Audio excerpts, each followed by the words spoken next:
నీవు చేసిన కర్మ ఏది ఉన్నదో ఆ కర్మయే నీవు శరీరము పొందడానికి హేతువయ్యున్నది. ఇప్పుడు శరీరాన్ని ఈశ్వరుడు ఇస్తున్నాడని ఈశ్వరుడి మీద నెపం పెట్టి కూర్చుంటే నువ్వు శరీరములను పొందుతూనే ఉంటావు. అలాగా పొందుతూనే ఉంటే వచ్చే నష్టం ఏమిటో తెలుసా అండి? అందుకే మన వాళ్ళు దేవాలయాలన్నీ తీసుకెళ్లి కొండ మీద పెడతారు. కొండ మీద దేవాలయం పెడితే చాలా గొప్పది. సాధారణంగా దేవాలయం కొండ మీద ఉన్నది అంటే ఒక్కటే గుర్తది, స్వయంభూ అని గుర్తు. స్వయంభూ దేవాలయం అయితేనే కొండ మీద ఉంటుంది. స్వయంభూ కాని దేవాలయంతో సమానమైన స్థాయి ప్రతిష్ఠ చేయబడిన దేవాలయానికి ఒక్కనాటికి రాదు శాస్త్రంలో. ప్రతిష్ఠ దేవాలయమే. అందా మానవ ప్రతిష్ఠితం అయితే చాలా తక్కువ. ఋషి ప్రతిష్టము, రాక్షస ప్రతిష్టము, దేవతా ప్రతిష్టము వాటి స్థాయి ఎక్కువ. స్వయంభూ క్షేత్రానికి ఉండే శక్తి అపారం. వేదము ప్రమాణం. నేను ఇక్కడ కూర్చున్నది వేద ప్రమాణం గురించి మాట్లాడడానికి తప్ప నాకు తోచింది మాట్లాడడం నా చేత కాదు. నేను అలా మాట్లాడలేను. కాబట్టి ఈశ్వరుడు స్వయంభూగా అంతటా ఉన్నవాడు అక్కడ బాగా ఉంటాడు. అంటే ప్రకాశిస్తుంటాడు. వేడి అంతటా లేదా? ఉంది. మరి ఇంట్లో గ్యాస్ స్టవ్లో అగ్నిహోత్రం బాగా ఉంది వేడి. అలా ఈశ్వరుడు బాగా పొటమరించి ప్రకాశించిన స్థానానికి స్వయంభూ క్షేత్రమని పేరు. తనంత తాను ఆవిర్భవించాడు. అది కొండ మీద ఎందుకుంటుందో తెలుసా అండి? ఊర్ధ్వముఖ చలనం చేయవయా, కొండ మీదకి పైకెక్కుతూ ఉండగా నీకో రహస్యం తెలుస్తుంది. ఈ రాళ్ళు ఎలా పడున్నాయో అలా ప్రారంభమైంది నీ జీవితం. ఏ కర్మ చెయ్యడానికి నీకు అధికారము కాని అవకాశము కాని లేకుండా పడిపోయిన ఉపాధి దగ్గర ప్రారంభమై 1,00,000 సంవత్సరములు బతుకుతుందో రాయి. ఏమిటి ఉపయోగం? అలా పడుంటుంది. తనంత తాను ఏ పుణ్యకర్మ చేయలేదు. మరి ఎప్పుడు దానికి శరీరం మారేది? జడం అంటారంటే అందులో చైతన్యం లేకపోవడం ఉండదు. అంతర్బహిష్య తత్సర్వం వ్యాప్య నారాయణ స్థిత, అంతటా ఉంటాడు నారాయణుడు. కానీ ఆ రాయికి దానికి స్పందించగలిగిన శక్తి ఉండదు. అందుకని జడం అంటారు. జడధియా అంటారు శంకరాచార్యులు వారి శివానంద లహరిలో. అటువంటి జడమైనటువంటిది ప్రతిస్పందన శక్తి లేని రాయి ఏమీ చెయ్యలేదు. అది ఉద్ధరణ ఎందుకు పొందుతుందంటే ఎవరో ఒక మహాత్ముడటుగా వెళ్ళిపోతూ అమ్మయ్య కాసేపు కూర్చుందాం దాని మీద కూర్చుంటాడు. 1,00,000 సంవత్సరములు అలా పడున్న తర్వాత ఒక మహాత్ముడు కూర్చోడానికి అవకాశం అయింది కాబట్టి అప్పుడు మారుతుంది అది. కానీ ప్రతిక్షణం బుద్ధితో పుణ్యం కానీ పాపం కానీ ఏదైనా సరే చేసుకోవడానికి అవకాశం ఉన్న ఏకైక జన్మ ఇదొక్కటే. మరి నిద్రలో చేయలేం కదండి అని మీరు నన్ను మాట అడగచ్చు. అందుకే శాస్త్రం ఒక మాట చెప్తుంది, నిద్రని సమాధిగా మార్చుకోవచ్చు. నిద్రపోయే ముందు 11 మార్లు శివనామము, దాన్ని మార్చడానికి ఉండదు ఇహ. ఎందుకంటే లయం చేసేవాడు శివుడు ఒక్కడే. స్వల్పకాలిక లయం అంటే నిద్ర, వేరొక నామం చెప్పడానికి వీల్లేదు. నిద్రపోయే ముందు శివనామమును 11 మాటలు, నిద్ర లేచి కన్ను తెరవగానే ఇంకొక నామం చెప్పడాన్ని శాస్త్రం అంగీకరించదు. నాకు కులదైవం ఒకవేళ శివుడు కావచ్చు, నేను శివ అంటూ నిద్ర లేవకూడదు.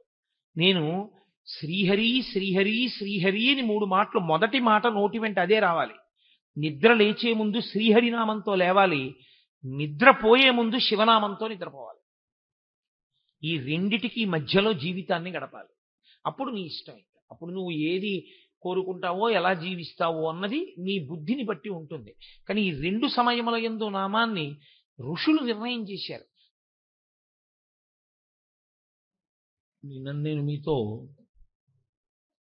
శ్రీకృష్ణ భగవానుడు అర్జునుడిని ఉద్దేశించి మాట్లాడుతూ, దేహినోస్మిన్ యథా దేహి కౌమారం యవ్వనం జరా తథా దేహాంతర ప్రాప్తి ధీరస్తత్రను ముహ్యతి అన్న శ్లోకం గురించి ఆయన ప్రతిపాదించినటువంటి తత్వాన్ని మాట్లాడి ఉన్నాను. ఆయన అంటారు, వాసాంసి జీర్ణాని యథా విహాయ నవాని గృహ్ణాతి నరోపరాణి తథా శరీరాణి విహాయ జీర్ణ అన్యాని సంయాతి నవాని దేహి అంటారు. చాలా అద్భుతమైనటువంటి శ్లోకం. అదేమి భగవద్గీత అంతా అంతే, అలాగే ఉంటాయి. ఇది మనస్సులో బాగా ఉంచుకున్న వాడికి నిజంగానే జీవితంలో ఒక గొప్ప ఊరట, ఒక ధైర్యం, తన జీవితాన్ని ఎలా గడపాలి అన్న దాని గురించి ఒక సందేశం, ఒక ప్రారంభమునకు ఒక అంతమునకు మధ్యలో దాన్ని వినియోగించుకోవలసినటువంటి విధానం గూర్చినటువంటి పూనిక స్పష్టత ఏర్పడతాయి. వాసాంసి జీర్ణాని యథా విహాయ నవాని గృహ్ణాతి నరోపరాణి. బహుశః ఇంకింతకన్నా అందమైన, ఇంతకన్నా సౌలభ్యంతో కూడినటువంటి ఉపమానం వెయ్యడం ఎవరికీ సాధ్యం కాదు. ఆయన అన్నారు, లోపల దేహి ఉన్నాడు. దేహి అంటే నేను, జీవుడు. లేదా ఆ జీవుడికి పరమాత్మతో అభేద స్థితి అనుభవించగలిగిన నాడు జీవబ్రహ్మైక్య సిద్ధి. ఉన్నది ఒక్కటే పదార్థం. ఆ ఉన్నటువంటి పదార్థం తొడుక్కుంటోంది. దేన్ని తొడుక్కుంటోంది అంటే దేహి తొడుక్కున్నది దేహము. దేహి ఉంటాడు, దేహము తొడగబడింది కాబట్టి విడవబడుతుంది. వాసాంసి జీర్ణాని యథా విహాయ నవాని గృహ్ణాతి నరోపరాణి. నరుడు తీసుకుంటున్నాడు. అందులో ఉన్నటువంటి మాట గాంభీర్యమును మీరు అర్థం చేసుకోవాలి. అది ఎవరు తీసుకుంటున్నారు? జీవుడే తీసుకుంటున్నాడు శరీరాన్ని తప్ప ఈశ్వరుడు బలవంతంగా కట్టబెట్టినది కాదు. నువ్వు పుచ్చుకుని తీరాలు స్మా ఈ శరీరాన్నని భగవంతుడు ఇవ్వడు. భగవంతుడికి శరీర కల్పన యందు లేదా మీకు ఈ దేహాన్ని ఇవ్వాలి అన్న దాని విషయంలో ఈశ్వరుడికి పూనిక కానీ, నేను ఇచ్చి తీరాలనేటటువంటి స్థితి కానీ ఆయనకేమీ ఉండదు. ఆయనకు అలా ఇవ్వవలసిన అవసరం ఉండదు. ఆయన ఇవ్వడు కూడా. ఆయన స్వతంత్రుడు కాడు. ఆ విషయంలో ఆయనకు ఆ అవసరం లేదు. ఎవరు తీసుకుంటారు అంటే మనమే తీసుకుంటాం. అది ఎలా తీసుకుంటాము అన్నదానికి ఒక ఉపమానం చెప్తున్నారు. ఇప్పుడు నేను అన్నది అబద్ధపు నేను వైపుకి నేను ఊంచుకుంటుంటాను. ఇప్పుడు అబద్ధపు నేను అంటే ఇది ఈ శరీరం. నిజానికి ఈ శరీరం కూడా నేను కట్టుకున్నటువంటి ఒక వస్త్రం ఎటువంటిదో దేహి కట్టుకున్నటువంటి వస్త్రంతో సమానం ఆ శరీరం. కాబట్టి నేను ఈ వస్త్రం కట్టుకున్నాను. ఈ కట్టుకున్న వస్త్రాన్ని, అయ్యో నేను ఇది కట్టుకుని వచ్చాను, దీంతో ప్రవచనం చేశాను, భగవద్గీత చెప్పాను, ఈ వస్త్రాన్ని ఇప్పేయడం ఏమిటని చెప్పి ఇంటికి వెళ్ళిన తర్వాత కూడా నేను ఈ వస్త్రాన్ని ఉంచుకోను. అథవా నేను ఒకవేళ ఉంచుకున్నా ఏదో చీకటి పడే పర్యంతం ఉంచుకోవచ్చు. ఫలహారం చేసేటప్పుడు ఈ బట్టలు విప్పేస్తాను. విప్పేసి అవసరమైతే వేరొక పర్యాయం స్నానం చేసి వేరొక పల్చటి వస్త్రాన్ని కట్టుకుని నేను పలహారం చేసి నిద్రకు ఉపక్రమిస్తాను. నేను నిద్రపోయిన వస్త్రాన్ని మళ్ళీ రేపు పొద్దున్న ఉంచుకోను. మళ్ళీ ఆ వస్త్రాన్ని తీసేసి ఇంకొక వస్త్రాన్ని తొడుక్కుంటాను. ఇన్ని వస్త్రములను నేను విడిచిపెడుతున్నా. మీరు బాగా గుర్తుపట్టాలి, వస్త్రము నన్ను అంటుకోవట్లేదు, వస్త్రము నన్ను వదలటం లేదు. ఈ రెండిటి యందు వస్త్రమునకు స్వేచ్ఛ ఏం లేదు. మా ఇంట్లో నేను కట్టుకోవలసినటువంటి పంచెల దొంతర ఒకటి ఉండొచ్చు నా గూట్లో, కానీ ఏ ఒక్క పంచ కూడా కోటేశ్వరారు ఇవాళ భగవద్గీతకి మేము వస్తాం, మీతో మేము మీకు కట్టబడతాం అని ఏ పంచ తనంత తాను లేచి నాకు కట్టబడదు. ఏ పంచెని కట్టుకోవాలి అన్న విషయంలో నాది స్వాతంత్ర్యం. నేను ఏ పంచె తీసుకుంటే ఆ పంచె కట్టుకుంటాను. నేను ఎప్పుడు విడిచిపెట్టేయాలనుకుంటే ఆ పంచినప్పుడు విడిచిపెట్టేస్తాను. ఒక్కొక్కసారి కట్టుకున్న తర్వాత చూస్తే అది ఏ కారణం చేతనైనా కావచ్చు, ఉతుకుతున్నప్పుడు కావచ్చు, ఆరేసినప్పుడు కావచ్చు, ఏదో పక్షి పాడు చేయడం వల్ల కావచ్చు, దాని మీద ఓ మరక కనిపిస్తుంది. అయ్యో ఇది ఇస్త్రీ చేసేసి సిద్ధం చేసుకున్నాం, ఇంకా నయం ఏ ఊరో పట్టుకెళ్ళాం కాదు అని కట్టుకున్న వస్త్రాన్ని, అదేంటి నాన్నగారండి మీరు చూసుకోలేదా అంత మరకుంది అంటే గభాలను ఆ వస్త్రాన్ని విడిచిపెట్టి ఇంకో వస్త్రం కట్టుకుంటాం. ఇప్పుడు ఆ వస్త్రాన్ని కట్టుకున్నా విడిచిపెట్టినా నేను కట్టుకుంటున్నాను, నేను విడిచిపెడుతున్నాను. వస్త్రానికి స్వాతంత్రం లేదు. నేను కట్టుకుని నేను విడిచిపెడుతున్నాను. నేను కట్టుకుని నేను విడిచిపెట్టడానికి కారణం ఒక్కటే, వాసాంసి జీర్ణాన్ని యథా విహాయ. అది జీర్ణమైతే విడిచిపెడతాను. ఇక్కడ విడిచిపెట్టడం అన్న శబ్దం ఎక్కడ వరకు తీసుకెళ్తున్నారంటే కృష్ణ పరమాత్మ అసలు నేను వాడడం ఆపేయడం వరకు. ఇక నేను దాన్ని వాడడం వదిలిపెట్టేస్తున్నాను, పూర్తిగా ఆపేస్తున్నాను. అంటే ఇక ఈ పంచెని నేను విడిచిపెట్టినా ఇది మళ్ళీ కట్టుకునే అవకాశం ఉంటుంది. ఎందుకంటే దీన్ని చాకలి కడుతుంది, ఉతుకుతారు, ఇస్త్రీ చేస్తారు, మళ్ళీ వస్తుంది, మళ్ళీ నా గూట్లో పెట్టుకుంటాను. మళ్ళీ ఎప్పుడో నాకు ఏనాడు ఈశ్వరుడు శాసనమై దీన్ని కట్టుకోవాలనిపిస్తే అప్పుడు గూట్లోంచి ఆ పంచె తీస్తాను. కానీ ఈ పంచె నేను ఇక కట్టను అని నేను దీన్ని తీసుకెళ్ళి బయట పారేశాను అనుకోండి. ఇప్పుడు నేను బయట పారేసినటువంటి ఉత్తరక్షణ పర్యంతము ఇక నా శరీరమునకు ఆ వస్త్రము చుట్టబడదు, అది కట్టబడదు, నేను విడిచిపెట్టేశాను. నేను ఎలా ఒక పంచెని జీర్ణమైపోవడం అంటే అరిగిపోయింది, తరిగిపోయింది, చిరిగిపోయింది, ఆ కారణం చేత విడిచిపెట్టేశాను.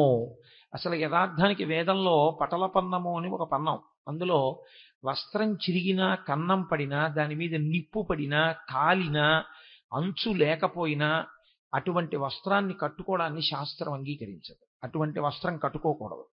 కాబట్టి అటువంటి వస్త్రం కట్టుకుని ఈశ్వరుడి ముందుకెళ్ళి నిలబడిన వాడికి ఏ పాపం వేస్తారు ఖాతాలో అంటే దిగంబరంగా వచ్చి నిలబడిన వాడి స్థితిని వేస్తాము అని చెప్పింది వేదం. కాబట్టి అలా జీర్ణమైన వస్త్రం ఇంకా కట్టుకోకూడదు కనుక పారేయడం అంటే అదేదో ఇంకెందుకు లేదు చాలా పంచెలున్నాయి కదా అని పారేయడం కాదు. ఇంకా ఆ పంచ కట్టుకుని నేను వైదిక కర్మ చేయడానికి ఆ పంచ పనికిరాదు. పంచంతా బాగుంది, కానీ ఎక్కడో అగరత్తు యొక్క నుసి పడింది, పడ్డంలో దానికి కొన్ని కన్నాలు పడిపోయి, దానికి కొన్ని కన్నాలు పడినా కూడా నేను ఆ వస్త్రాన్ని విడిచిపెట్టవలసి ఉంటుంది.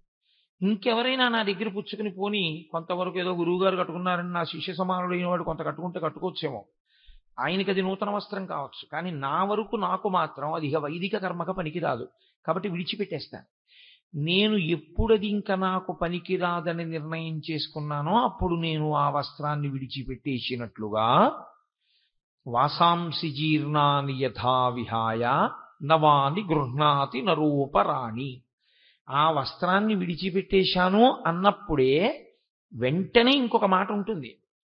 ఇంకొక వస్త్రం లేకుండా ఆ వస్త్రాన్ని విడిచిపెట్టేయడం ఉండదు లోకంలో. ఎందుకంటే అసలు వస్త్రం ఒంటి మీద ఆచ్ఛాదన లేకుండా ఒక్క క్షణం కూడా ఎవ్వరూ ఉండకూడదు. అది వేదం అంగీకరించదు. స్నానం చేసేటప్పుడు కూడా ఒంటి మీద స్నానశాటి ఉండవలసిందే. స్నానశాటి కట్టుకుని స్నానం చేయాలి, కానీ అసలు ఒంటి మీద నూలుపోగు లేకుండా ఉండడం అనేటటువంటి దాన్ని ఒకే ఒక్క సమయమునందు అంగీకరిస్తారు. ఏ శరీరంతో వచ్చాడో ఆ శరీరము మళ్ళీ ఈ లోకం నుంచి మహాభినిష్క్రమణమును పొందుతున్నప్పుడు దాని మీద ఇంక ఏ విధమైన ఆచ్ఛాదనలు ఉంచరు. యజ్ఞోపవీతంతో సహా అన్నీ తీసేయవలసిందే. అన్నీ తీసేసి శరీరాన్ని ఒక్కదాన్నే కట్టెల మీద పడుకోబెడతారు తప్ప ఏ కారణము చేత అసలు శరీరము మీద నూలుపోగు లేకుండా ఒక్కడూ దిగంబరుడై కనపడకూడదు. అందుకే పెళ్లిలో స్నాతకం చేసేటప్పుడు గురువుగారు చెప్తారు, ఎన్నడూ ఒంటి మీద బట్ట లేకుండా నేను కనపడను అని వాగ్దానం తీసుకుంటారు. మృత్యువుతో సమానం, అమంగళం కాబట్టి నేను వస్త్రాన్ని వదిలిపెట్టాను అంటే గుర్తు ఏమిటంటే ఇంకొక వస్త్రం ఉన్నది అని గుర్తు కట్టుకోవడానికి. ఇది విడిచిపెట్టిన ఉత్తర క్షణంలో నేను ఆ వస్త్రాన్ని కట్టేసుకుంటాను. ఈ వస్త్రాన్ని విడిచిపెట్టడానికి ఆ వస్త్రాన్ని కట్టుకోవడానికి మధ్యలో ఉండేటటువంటి వ్యవధి బహు తక్కువ ఉంటుంది, చాలా తక్కువ ఉంటుంది తప్ప అసలు నేను వస్త్రం లేకుండా ఉండడం అన్నది ఇక ఈ శరీరాన్ని వదిలిపెట్టేస్తున్నప్పుడే ఉంటుంది. పూర్తిగా శరీరం ఈ ప్రపంచంలోంచి వెళ్ళిపోతున్నప్పుడు కొద్దిసేపు ఉంటుంది అలా. కాబట్టి నేను ఒక వస్త్రాన్ని జీర్ణమైపోయిందని వదిలిపెట్టి ఇంకొక వస్త్రాన్ని తీసుకోవడంలో వస్త్రము యొక్క ప్రమేయము ఎంత మాత్రమూ లేదు. నాదే ప్రమేయమైనట్లు ఈ పంచ కట్టుకున్నా నేనున్నాను. ఈ పంచ విప్పేసి రేపు సాయంకాలం నేను ఇంకో పంచ కట్టుకుని వస్తాను, అప్పుడు నేనుంటాను. నిన్నని ఇంకొక పంచ కట్టుకున్నాను, అప్పుడు నేను ఉన్నాను. పంచ లేదు, కానీ నేను మాత్రం ఉన్నాను. పంచ మారిపోయింది, కానీ నేను మాత్రం అలాగే ఉన్నట్టు శరీరం కూడా. దేహి ఏం చేస్తుంటాడంటే లోపల ఉన్న జీవుడు ఈ శరీరాన్ని వదిలిపెట్టేస్తాడు. వదిలిపెట్టేసి మళ్ళీ ఒక కొత్త శరీరాన్ని తాను పుచ్చుకుంటూ ఉంటాడు. ఇందులో మీరు కొంచెం జాగ్రత్తగా గమనించవలసినటువంటి విషయం ఒకటి ఉంది. ఇందులో ఎవరు ఇచ్చాడో వాడు తీసుకుంటాడు, తీసుకుని కొత్త శరీరం ఇస్తాడు అని ఎక్కడైనా ఉందా ఈ శ్లోకంలో? ఎక్కడా లేదు. ఈ ఇచ్చినవాడెవరో వాడు పుచ్చేసుకుంటాడని కానీ, పుచ్చేసుకుని మీకు కొత్త వస్త్రం ఇస్తాడని కానీ సాక్షాత్ గీతాచార్యుడే చెప్పలేదు. కృష్ణ భగవానుడంటే సాక్షాత్ పరబ్రహ్మము, పరిపూర్ణావతారము. అటువంటి కృష్ణుడే ఈశ్వరుడు నీకు ఈ దేహం ఇస్తాడు, ఈశ్వరుడు ఈ దేహం తీసేసుకుంటాడు. ఈశ్వరుడు మళ్ళీ నీకు ఇంకో కొత్త దేహం ఇస్తాడు అని అనలేదు. వాసాంసి జీర్ణాని యథా విహాయ నవాని గృహ్ణాతి నరోపరాణి తథా శరీరాన్ని విహాయ జీర్ణ అన్యాని సంయాతి నవాని దేహి. దేహి పుచ్చుకుంటాడు అన్నారు. దేహి అంటే ఈశ్వరుడు కాడు, జీవుడు. జీవుడు ఈశ్వరుడైపోయిన స్థితి యందు ఆవిర్భవించినటువంటి స్థితి వేరు, ఆ జ్ఞానం, ఆ పరిపక్వత వేరు. మనమే పుచ్చుకుంటున్నాం, మనమే దీన్ని వదులుతున్నాం, మనమే దీన్ని పుచ్చుకుంటున్నాం. అదేమిటండి, మీరు గీతలో అలా ఉందంటున్నారు, ఆ శ్లోకం చెప్తున్నారు రైటే, కానీ మేము ఈ శరీరాన్ని ఎందుకు వదలాలనుకుంటాం? అసలు మేము వదలం కదా, మాకు ఈ శరీరంతో ఉండాలని ఉంటుంది. మేము వదిలేయడం ఏమిటి ఈ శరీరాన్ని? కాదు. ఈ శరీరాన్ని మనం వదిలిపెట్టడం అంటే మనకి ఇష్టం ఉండి వదిలేమా, ఇష్టం లేక వదిలేమా కాదు. వదలడానికి కారణము మనం అయ్యున్నాము. మన కారణంగానే శరీరం పడిపోతుంది, మన కారణంగానే శరీరం నిలబడుతుంది. ఎందుచేత అంటారేమో, శరీరము పడడానికి, శరీరం పుచ్చుకోవడానికి, మళ్ళీ శరీరం పడ్డానికి, మళ్ళీ శరీరం పుచ్చుకోవడానికి కారణము ఒక్కటే, కర్మ. మనం చేసేటటువంటి కర్మ ఏది ఉన్నదో అది ఫలితమును విడిచిపెడుతూ ఉంటుంది. ఎప్పుడు కొంత ఫలితాన్ని ఇచ్చుకుంటూ వెళ్ళిపోతూ ఉంటుంది. ఇప్పుడు ఈ ఫలితాన్ని అనుభవించాలి, అనుభవించడానికి శరీరం ఉండాలి. శరీరం లేదనుకోండి, ఎలా అనుభవిస్తారు? కుదురుతుందా? మీరు కొంచెం జాగ్రత్తగా అర్థం చేసుకునే ప్రయత్నం చేయండి.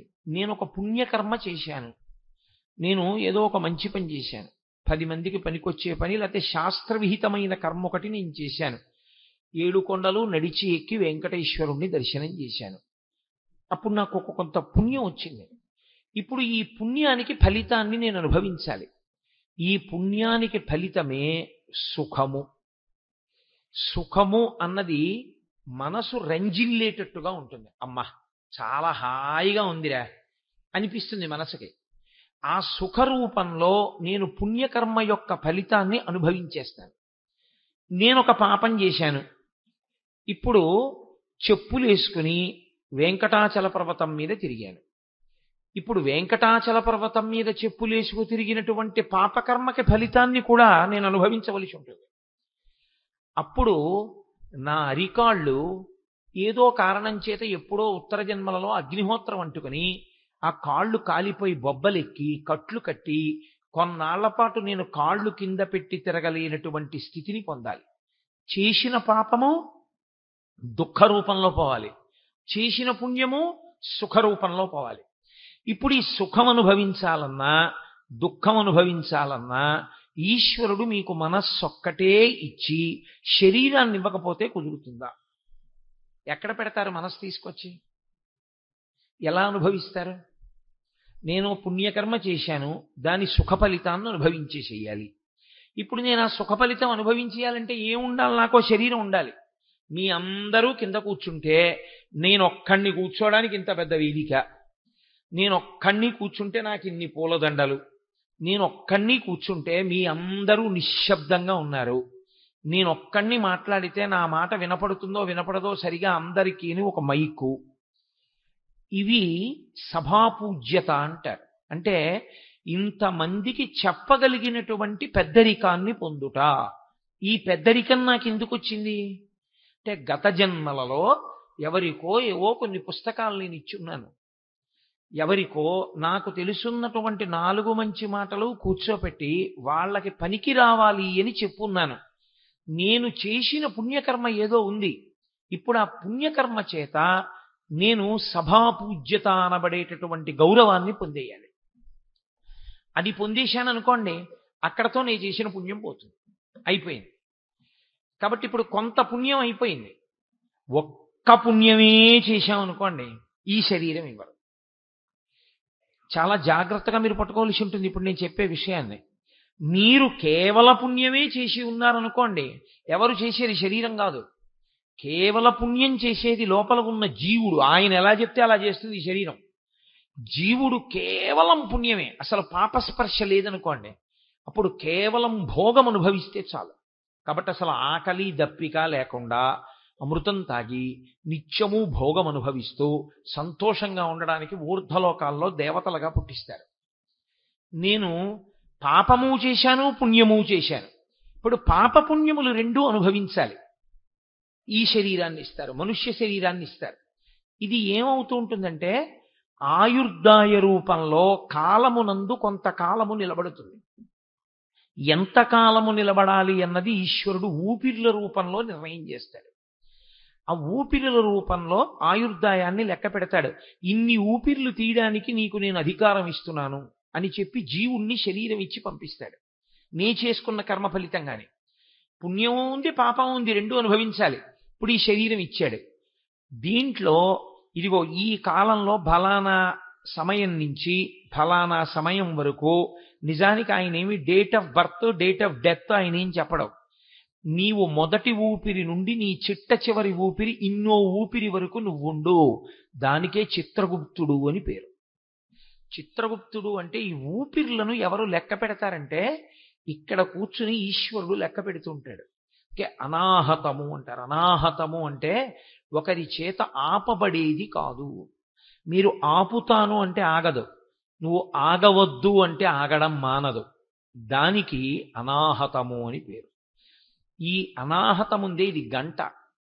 మీరు ఈశ్వరుడి దర్శనం ప్రారంభమైంది దేవాలయంలో అని గుర్తు ఏమిటంటే గంట మోగాలి. గంట మ్రోగకుండా నివేదన ఉండదు, గంట మోగకుండా ఈశ్వర దర్శనం ఉండదు. కాబట్టి ఒక గంట మోగుతూ ఉంటుంది. ఎందుకంటే ఆయన ఇక్కడ కూర్చుని ఉన్నాడు, లెక్క పెడుతూ ఉంటాడు. అదే lub dub lub dub lub dub అని కొడుతూ ఉంటుంది. ఆయన కూర్చుని ఎన్ని ఊపిర్లు తీసి ఎన్ని ఊపిర్లు విడిచిపెడుతున్నాడో లెక్క పెట్టుకుంటూ ఉంటాడు. ఆయనకి తెలుసు ఇక ఈ ఊపిరి తీశాడు, ఇక విడిచిపెట్టక్కర్లేదు. ఆయన బయటికి వెళ్ళగానే గంట అయిపోతుంది. ఈ ఊపిరి తీశాడు, ఇక విడవక్కర్లేదు, ఆయన కిందకి దిగిపోతాడు, ఆగిపోతుంది. కాబట్టి ఊపిర్లు లెక్క పెట్టి ఆయుర్దాయాన్ని మాత్రం ఇచ్చేవాడు ఈశ్వరుడు. ఆయన ఇక్కడ కూర్చుని ఇంతకాలము ఇన్ని ఊపిరులుగా నువ్వుండు, అందుకే దీపం ఉండగా ఇల్లు చక్క పెట్టుకో అంటారు. అంటే ఇక్కడ ఈ ఊపిరి తిరుగుతున్నప్పుడే, ఈ గంట మోగుతున్నప్పుడే, ఇక్కడ ఈశ్వరుడు ఉన్నప్పుడే నువ్వు చెయ్యవలసిన మంచి పని చేసేసేయి. ఒక్కసారి బయటికి వెళ్ళాడంటే ఇంకా చేయడానికి దీనికి ఏం అవకాశం ఉండదు, ప్రేతం అయిపోతుంది. కాబట్టి తొందరగా చేసుకో. ప్రతి ఊపిరి యందు ఈశ్వరుణ్ణి అర్చన చేసుకో. అదే మనం శివాభిషేకం చేసేటప్పుడు మహన్యాసం చేస్తూ హంస హంసాయ విద్మహే పరమహంసాయ ధీమహి తన్న హంస ప్రచోదయాత్ అని పిలుస్తారు. ఆ ఊపిరిల రూపం హంసగా ఉంటుంది. అదే హకార సకారములు. అందుకే పురుష సూక్తం మొదలైతే సహస్రశీర్షా పురుష సహస్రాక్ష సహస్రపాత్ అని, శ్రీ సూక్తం మొదలైతే హిరణ్యవర్ణాం హరిణీం సువర్ణ రజతస్రజాం అని. ఆ హకార సకారములు రెండూ కలిసి మంగళప్రదమైతే సహ హస హంస, ఆ హంస నడుస్తోందంటారు. ఈ హంస నడుస్తుండగా చిత్తమాలిన్యాన్ని విడిచిపెట్టుకుని నువ్వు ఈశ్వర కర్మల వైపుకి అడుగులు వేసుకుంటూ వెళ్ళాలి. చిత్తశుద్ధిని ఏర్పాటు చేసుకుని దాని వలన జ్ఞానమును పొందగలిగితే జ్ఞానాద్దేవతు కైవల్యం. కాబట్టి ఈ శరీరంతో పుణ్యాన్ని చేసుకోవచ్చు, పాపాన్ని చేసుకోవచ్చు. పుణ్యాన్ని అనుభవించవచ్చు, పాపాన్ని అనుభవించవచ్చు. ఈ రెండిటినీ అనుభవింపచేయడానికి ఈశ్వరుడు ఈ శరీరాన్ని ఇస్తాడు. ఈశ్వరుడు ఈ శరీరాన్ని ఇచ్చేటప్పుడు వీడికి ఇది ఇద్దాం, పాపం ఏదో సంతోషంగా ఇచ్చేద్దామని ఏమి ఇవ్వడాయన. ఆయన ఇవ్వడానికి కారణం ఒక్కటే అయి ఉంటుంది. పరాశర భట్టర్లు శ్రీగుణరత్న కోశం చేస్తూ ఓ మాట అంటారు, యద్భ్రూభంగాః ప్రమాణం స్థిరచర రచన తారతమ్యే మురారే. ఈ పుర్రె జీవుడిని పట్టుకుని బ్రహ్మగారు వేరొక పుర్రెలోకి ప్రవేశపెడుతూ ఉంటాడు. అది చీమ పుర్రెవచ్చు, ఈగ పుర్రెవచ్చు, దోమ పుర్రెవచ్చు. నేను ఇవాళ పేపర్లో ఫోటో చూశా, ఏదో ఎక్కడో సముద్రపు ఒడ్డున చనిపోయిన తాబేలు అని ఫోటో వేశారు. దాని పుర్రె కనపడుతోంది, దానికో పుర్రె ఉంటుంది. ఆ పుర్రె పట్టుకుని అందులోకి జీవుణ్ణి ప్రవేశపెడుతూ వీడికి ఏం ఇవ్వచ్చు అన్నది ఇచ్చే ముందు అమ్మ వంక చూస్తాడు బ్రహ్మగారు. బ్రహ్మగారి తల్లి లక్ష్మీదేవి ఆవిడ వంక చూస్తాడు. చూసమ్మా, ఈ పుర్రె గతంలో ఈ పేరుతో తిరిగింది, ఏం చేయమంటావు అని అడుగుతాడు. యద్భ్రూభంగాః ప్రమాణం స్థిరచర రచన తారతమ్యే మురారే. లక్ష్మీదేవి, ఓ ఈ పుర్రె, అబ్బా ఏమి శ్రమించాడు రా శాస్త్రం ప్రకారం, శాస్త్రం కోసం వాడుకున్నాడు శరీరాన్ని అని ఇలా అందనుకోండి, ఉత్తమ శరీరాన్ని ఇస్తారు. అమ్మవారు ఛీ దుర్మార్గుడు అని ఇలా కనుబొమ్మ దింపింది అనుకోండి, వెన్నుపాము అడ్డంగా ఉండేటటువంటి ప్రాణి, లేకపోతే అసలు వెన్నుపాము లేకుండా మిలికిలి తిరిగే ప్రాణిగా ఇస్తారు. భయహేతు, ఏ పాము లాంటిదన్నో చూస్తే అటువంటి జన్మనిస్తారు. కాబట్టి నీవు చేసిన కర్మ ఏది ఉన్నదో ఆ కర్మయే నీవు శరీరము పొందడానికి హేతువై ఉన్నది. ఇప్పుడు శరీరాన్ని ఈశ్వరుడు ఇస్తున్నాడని ఈశ్వరుడి మీద నెపం పెట్టి కూర్చుంటే నువ్వు శరీరములను పొందుతూనే ఉంటావు. అలాగా పొందుతూనే ఉంటే వచ్చిన నష్టం ఏమిటో తెలుసా అండి? అందుకే మన వాళ్ళు దేవాలయాలన్నీ తీసుకెళ్లి కొండ మీద పెడతారు. కొండ మీద దేవాలయం పెడితే చాలా గొప్పది. సాధారణంగా దేవాలయం కొండ మీద ఉన్నది అంటే ఒక్కటే గుర్తు, అది స్వయంభూ అని గుర్తు. స్వయంభూ దేవాలయం అయితేనే కొండ మీద ఉంటుంది. స్వయంభూ కాని దేవాలయంతో సమానమైన స్థాయి ప్రతిష్ఠ చేయబడిన దేవాలయానికి ఒక్కనాటికి రాదు శాస్త్రంలో. ప్రతిష్ఠ దేవాలయమే. అందా మానవ ప్రతిష్ఠితం అయితే చాలా తక్కువ. ఋషి ప్రతిష్టము, రాక్షస ప్రతిష్టము, దేవతా ప్రతిష్టము వాటి స్థాయి ఎక్కువ. స్వయంభూ క్షేత్రానికి ఉండే శక్తి అపారం. వేదము ప్రమాణం. నేను ఇక్కడ కూర్చున్నది వేద ప్రమాణం గురించి మాట్లాడడానికి తప్ప నాకు తోచింది మాట్లాడడం నా చేత కాదు, నేను అలా మాట్లాడలేను. కాబట్టి ఈశ్వరుడు స్వయంభూగా అంతటా ఉన్నవాడు అక్కడ బాగా ఉంటాడు, అంటే ప్రకాశిస్తుంటాడు. వేడి అంతటా లేదా? ఉంది. మరి ఇంట్లో గ్యాస్ స్టవ్లో అగ్నిహోత్రం బాగా ఉంది వేడి. అలా ఈశ్వరుడు బాగా పొటమరించి ప్రకాశించిన స్థానానికి స్వయంభూ క్షేత్రమని పేరు. తనంత తాను ఆవిర్భవించాడు. అది కొండ మీద ఎందుకుంటుందో తెలుసా అండి?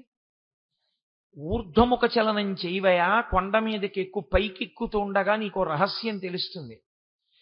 ఈ రాళ్ళు ఎలా పడున్నాయో అలా ప్రారంభమైంది నీ జీవితం. ఏ కర్మ చెయ్యడానికి నీకు అధికారము కాని అవకాశము కాని లేకుండా పడిపోయిన ఉపాధి దగ్గర ప్రారంభమై 1,00,000 సంవత్సరములు బతుకుతుందో రాయి, ఏమిటి ఉపయోగం? అలా పడుంటుంది. తనంత తాను ఏ పుణ్యకర్మ చేయలేదు. మరి ఎప్పుడు దానికి శరీరం మారేది? జడం అంటారంటే అందులో చైతన్యం లేకపోవడం ఉండదు. అంతర్బహిష్య తత్సర్వం వ్యాప్య నారాయణ స్థిత, అంతటా ఉంటాడు నారాయణుడు. కానీ ఆ రాయికి దానికి స్పందించగలిగిన శక్తి ఉండదు. అందుకని జడం అంటారు. జడధియా అంటారు శంకరాచార్యులు వారి శివానంద లహరిలో. అటువంటి జడమైనటువంటిది ప్రతిస్పందన శక్తి లేని రాయి ఏమీ చెయ్యలేదు. అది ఉద్ధరణ ఎందుకు పొందుతుందంటే, ఎవరో ఒక మహాత్ముడటుగా వెళ్ళిపోతూ అమ్మయ్య కాసేపు కూర్చుందాం దాని మీద కూర్చుంటాడు. 1,00,000 సంవత్సరములు అలా పడున్న తర్వాత ఒక మహాత్ముడు కూర్చోడానికి అవకాశం అయింది కాబట్టి అప్పుడు మారుతుంది అది. కానీ ప్రతిక్షణం బుద్ధితో పుణ్యం కానీ పాపం కానీ ఏదైనా సరే చేసుకోవడానికి అవకాశం ఉన్న ఏకైక జన్మ ఇదొక్కటే. మరి నిద్రలో చేయలేం కదండి అని మీరు నన్ను మాట అడగచ్చు. అందుకే శాస్త్రం ఒక మాట చెప్తుంది, నిద్రని సమాధిగా మార్చుకోవచ్చు. నిద్రపోయే ముందు 11 మార్లు శివనామము, దాన్ని మార్చడానికి ఉండదు ఇహ. ఎందుకంటే లయం చేసేవాడు శివుడు ఒక్కడే. స్వల్పకాలిక లయం అంటే నిద్ర, వేరొక నామం చెప్పడానికి వీల్లేదు. నిద్రపోయే ముందు శివనామమును 11 మాటలు, నిద్ర లేచి కన్ను తెరవగానే ఇంకొక నామం చెప్పడాన్ని శాస్త్రం అంగీకరించదు. నాకు కులదైవం ఒకవేళ శివుడు కావచ్చు, నేను శివ అంటూ నిద్ర లేవకూడదు. నేను శ్రీహరి శ్రీహరి శ్రీహరి అని 3 మాటలు, మొదటి మాట నోటి వెంట అదే రావాలి. నిద్ర లేచే ముందు శ్రీహరినామంతో లేవాలి, నిద్రపోయే ముందు శివనామంతో నిద్రపోవాలి. ఈ రెండిటికి మధ్యలో జీవితాన్ని గడపాలి. అప్పుడు నీ ఇష్టం. అప్పుడు నువ్వు ఏది కోరుకుంటావో ఎలా జీవిస్తావో అన్నది నీ బుద్ధిని బట్టి ఉంటుంది. కానీ ఈ 2 సమయముల యందు నామాన్ని ఋషులు నిర్ణయం చేశారు. అలా ఎందుకు చేశారు అన్న దాని గురించి ఇప్పుడు నేను మాట్లాడితే మళ్ళీ అది నామవైభవం వైపుకు వెళ్ళిపోతుంది. అందుకని నేను భగవద్గీతకి కట్టుబడే ప్రయత్నం చేస్తాను. కనుక ఇప్పుడు ఈశ్వరుడు మీకు శరీరాన్ని ఇచ్చి విడిచిపెట్టినప్పుడు 3 మార్గములలో ప్రయాణం చెయ్యవచ్చు. ఈ శరీరంలోంచి ఇంకో శరీరాన్ని మీరు పుచ్చుకోవచ్చు. పుచ్చుకునేటప్పుడు దేవతా శరీరాన్ని పుచ్చుకోవచ్చు. ఈశ్వరుడు ఇస్తాడనకండి, మీరు దేవతా శరీరాన్ని పొందొచ్చు. ఎలా అంటే అన్నీ పుణ్యకర్మలే ఆచరిస్తే చేసిన పాపములను మీరు మళ్ళీ ఈ దేహంతో చేసిన పాపాలని ఈ దేహంతో పోగొట్టుకోవడం. అప్పరని 63 మంది నాయనార్లలో పెద్ద ఆయన ఒక ఆయన ఉండేవారు. ఆయన ఎక్కడికి వెళ్ళినా కాయిక కైంకర్యమే. దేవాలయాన్ని వెళ్ళి చీపురుతో తుడిచేసేవారు, నీళ్లు పట్టుకెళ్ళి దేవాలయం కడిగేసేవారు. ఎప్పుడూ ఈ శరీరంతో సేవ. ఈ శరీరంతో చేసినటువంటి పుణ్యం వల్ల శరీరంతో చేసినటువంటి పాపమును నశింపచేసుకుంటాడు. వాక్కుతో చేసినటువంటి పాపాన్ని వాక్కు యందు దోషం రాకుండా జాగ్రత్త పడతాడు. అందుకే మాట గురించి ఉపనిషత్ అంత జాగ్రత్తగా మాట్లాడుతుంది. సత్యం బ్రూయాత్ ప్రియం బ్రూయాత్ న బ్రూయాత్ సత్యమప్రియం ప్రియంచనానృతం బ్రూయాత్ అన్ని మాటలు చెప్తుంది మాటల గురించి. మాటని తపస్సుగా వాడుకున్నాడు. ఇప్పుడు మాటల చేత చేసినటువంటి దోషాన్ని పోగొట్టుకుంటాడు. మనస్సుతో ఎప్పుడూ పవిత్రమైనటువంటి ఆలోచనలనే చేయడం అలవాటు చేసుకున్నాడు. మనసుతో చేసుకున్న పాపాలని పోగొట్టుకున్నాడు. ఇప్పుడు మనసు చేత, వాక్కు చేత, కాయము చేత పుణ్యకర్మలనే చేసుకుంటూ వెళ్ళాడు. ఈ మూడిటిని పాపము యందు ఉపయోగించలేదు. తనంత జాగ్రత్తగా జీవించాడు, శరీరం విడిచిపెట్టాడు. ఇప్పుడు ఈశ్వరుడు ఏం చేస్తాడంటే ఉత్తమమైనటువంటి దేవతా శరీరంలోకి పంపిస్తాడు. ఇప్పుడు ఈశ్వరుడు పంపించాడా, మీరు చేసుకున్న కర్మ కారణమైందా? కర్మ కారణమైంది. మీరు పుణ్యమో పాపమో రెండూ చేశారు. మళ్ళీ నిన్న చెప్పాను కదా, శుక్ల చింత అని ఒక చింత, ఆ చింతని పొందుతూ విడిచిపెడితే ఆ రుచి వాసనల యందు మళ్ళీ శాస్త్రాన్ని చదువుకోగలిగినటువంటి ఒక మనుష్య దేహంలోకి వెడతాడు. అన్నీ పాపకర్మలే. వాక్కుతో పాపం, మనస్సుతో పాపం, శరీరంతో పాపం, ఈ మూడు తప్ప పుణ్యం అన్నది లేదు. ఎప్పుడూ పాపకర్మలు ఆచరించాడు. ఈశ్వరుడు తిరియక్కు చేస్తాడు. వెన్నుపావుని అడ్డంగా పెట్టి అందులోకి పంపిస్తాడు. ఏమంటే మేము ఈ చేసిన పాపాలు పుణ్యాలు శరీరంతో చేసినవి, వాక్కుతో చేసినవి బానే ఉన్నాయి, మనసుతో చేసినవి కూడా ఉంటాయా? ఉంటాయి. మనసుతో పుణ్యం చేస్తే ఎంత ఫలితమో మనసుతో చేసిన పాపానికి అంతే ఫలితం. నేను మీ వస్తువు ఎత్తుకుపోతే దొంగతనం ఫలితం ఎలా వేస్తారో, నేను మీ ఇంట్లో ఉన్న వస్తువుని చూసి ఇది నాదైపోతే ఎంత బాగుండో అని ఏడిచ్చినా అంతే ఫలితం వేస్తారు. ఎత్తుకుపోయిన ఫలితమే వేస్తారు. అందుకే మానసిక చౌర్యము, మానసిక వ్యభిచారము ఇవన్నీ వచ్చాయి. కాబట్టి ఆ మనసుని నిగ్రహించాలి. ఆ మనసు నిగ్రహిస్తే కాయము పుణ్యమునందు వెడుతుంది. కాబట్టి ఇప్పుడు ఈ మనసు చేసే పాపాన్ని కూడా ఎవడు గమనించగలడు? లోపల ఆత్మగా ఈశ్వరుడు లేడండి. ఆత్మ ప్రకాశం చేత కదా మనసు వెలుగుతోంది. దానికి తెలియదు, ఆయనకి తెలియదు ఏం చేస్తున్నాడో మనస్సుతో. మనసుతో చేసినటువంటి పాప పుణ్యములను కూడా లెక్కలోకి తీసుకుంటాడు. కాబట్టి ఒక స్థితిలో ఈ శరీరం పనికి రాకుండా పోవచ్చు, మనసు పనికి రాకుండా పోవడం అన్నది ఉండదు. మీరు మనసుతో శివాభిషేకం చేసేయచ్చు, మనస్సుతో వెంకటేశ్వర స్వామి దర్శనం చేసుకోవచ్చు, మనస్సుతో గుళ్ళోకి వెళ్ళచ్చు, మనస్సుతో వ్రతం చేసుకోవచ్చు. అందుకు కదా శంకర భగవత్పాదులు మానసిక పూజ అన్న అధ్యాయాన్ని తీసుకొచ్చి ఇచ్చారు, రత్నైకల్పిత మానసం అంటూను. కాబట్టి శరీరమును పొందేటటువంటి వాడు దేహియే. దేహి తన కర్మల చేత పొందుతున్నాడు. నువ్వు ఆ కర్మలను, సత్కర్మలను చెయ్యకుండా నీకు ఇచ్చినటువంటి అవకాశాన్ని పాడు చేసేస్తే ఇక నువ్వు తరించే మార్గాన్ని నువ్వే మూసేసుకున్నట్లు. ఈ తెప్ప కాలిపోతుంది. అందుకే శరీరము అంటారు. శరీరము అంటే భూమి యందుంచి మట్టి చేత కప్పెట్టబడితే శరీరం అంటారు. దీనికి 2 మార్గాలు ఉంటాయి. చిట్ట చివర తీసుకెళ్లి దీన్ని భూమిలో పెట్టి నన్నా కప్పెట్టాలి. 2 అగ్నిహోత్రంలోకి పట్టుకెళ్ళి దీన్ని పడేసి కాల్చేయాలి. 2 మార్గాలు. ఈ రెండిటిలో ఏదో ఒక దాన్ని ఇది పొందుతుంది. ఇది అలా పొందకముందే దీనితో నువ్వు జీవుడు లోపలున్నవాడు ఉద్ధరణ పొందాలి, మంచి మార్గం వైపుకు వెళ్ళిపోవాలి. దీన్ని తెప్పగా చేసుకుని అలా నువ్వు పొందగలిగితే ఉత్తర జన్మ బాగుంటుంది. అలా నువ్వు చెయ్యలేకపోతే పుచ్చుకుంటావు శరీరం. ఏ శరీరం పుచ్చుకుంటావంటే నీవింత పాపమును చేసి ఉన్నావు కాబట్టి దానికి అనుగుణమైన దానిని మాత్రమే నువ్వు పుచ్చుకోగలవు. ఇంకొకటి పుచ్చుకునే అవకాశం ఉండదు, నువ్వే పుచ్చుకోవాలి. మీరు చూడండి, ఎంసెట్ కౌన్సిలింగ్ సెంటర్ అని ఉంటుంది. ఆ కౌన్సిలింగ్ జరుగుతున్నప్పుడు పెడతారు 1 నుంచి 500 ర్యాంకుల వాళ్ళకి మొదటి రోజున పెడతారు. 1 నుంచి 500 ర్యాంకు వాళ్ళు ఒక వరుస క్రమంలో కూర్చుంటే మొట్టమొదటి ర్యాంకు వాడిని పిలిచినప్పుడు నువ్వు నీకేం కావాలని అడిగారు అనుకోండి, వాడు ఏ యూనివర్సిటీలో ఏ బ్రాంచ్ సీట్ అయినా సరే వాడు టిక్ కొట్టింది ఇస్తారు. ఎందుకంటే వాడు చేసుకున్న కర్మ అటువంటిది. వెనక 2 ఏళ్ళు అంత కష్టపడి చదివాడు, అంత ఫస్ట్ ర్యాంక్లో ఉన్నాడు, వాడు అడిగింది ఇచ్చేస్తారు. వాడు అడిగిన కాలేజ్ ఇస్తారు. వాడేం పరికిమాల కాలేజ్ అడగడగా వాడు ఎలాగో ఏదో పెద్ద యూనివర్సిటీలో పెద్ద బ్రాంచ్లో సీట్ అడుగుతాడు. ఆఖరణ ఓ ర్యాంక్ ఉంటుంది, 70,000 80,000 ర్యాంకు.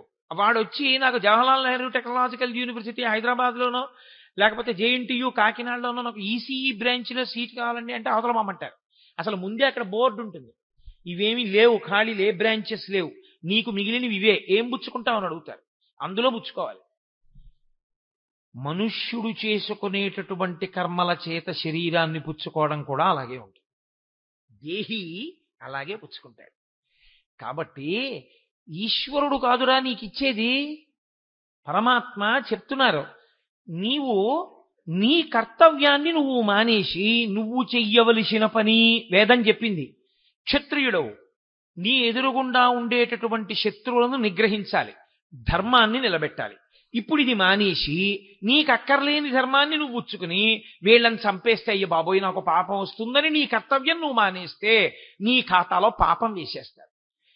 ఇప్పుడు అర్జునుడు ఈ ఉపాధిలో ఉన్నావు, తర్వాత ఇది రాదిహ. ఎందుకంటే నీ కర్తవ్యం నువ్వు వదిలేసావు, అదే పాపం. కాబట్టి నీ కర్తవ్యం నువ్వు చెయ్యడమే నీకు పుణ్యం. కాబట్టి నువ్వు అది చెయ్యి, అంతేగాని అక్కర్లేని మాటలు మాట్లాడతాయేంటి?